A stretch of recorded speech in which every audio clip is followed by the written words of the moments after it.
Najväčšia obava, ktorú mi klienti hovoria, je, že zostanú na krku svojim blízkym.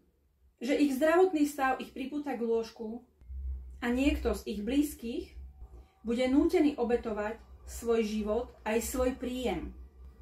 A stará sa 24 hodín denne, 7 dní v týždni, 365 dní v roku. Bez nároku na PN-ku, bez nároku na dovolenku. A zostane len opatrovateľský príspevok, ktorý je smiešne nízky. A dnes ti ukážem, prečo je to väčší problém ako invalidita. Invalidných ľudí okolo seba vidíme. Chodia o paličke, krývajú, pýchajú si inzulín, majú epilepsiu. Ale nesebestačných ľudí bežne nestretávame. Sú doma zavretí medzi 4 stenami. A pritom ich je ešte viac.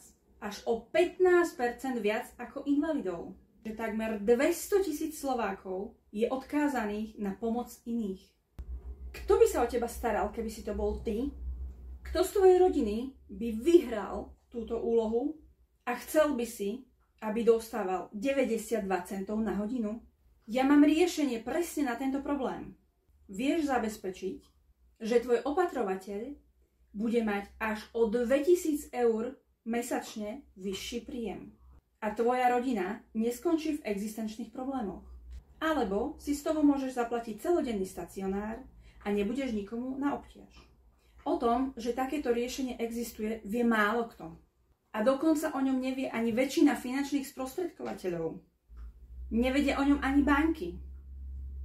A konkurenčné poisťovne o tom samozrejme radšej mlčia. Je to aj preto, že málo kto rozlišuje medzi invaliditou a nesebestačnosťou. Sú to dve úplne rozdielne veci.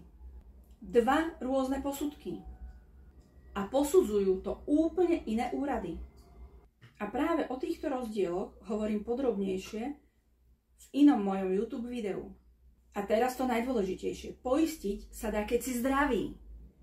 Ja sama som si toto poistenie okamžite nastavila. A každý klient, ktorému som ho ukázala, bol nadšený kvalitou aj cenou. Ak nechceš byť pre svoju rodinu bremenom, ale radšej ochrancom, napíš mi a pripravím ti nezáväzný prepočet. Ak ti toto video dáva zmysel, zdieľaj ho prosím ďalej.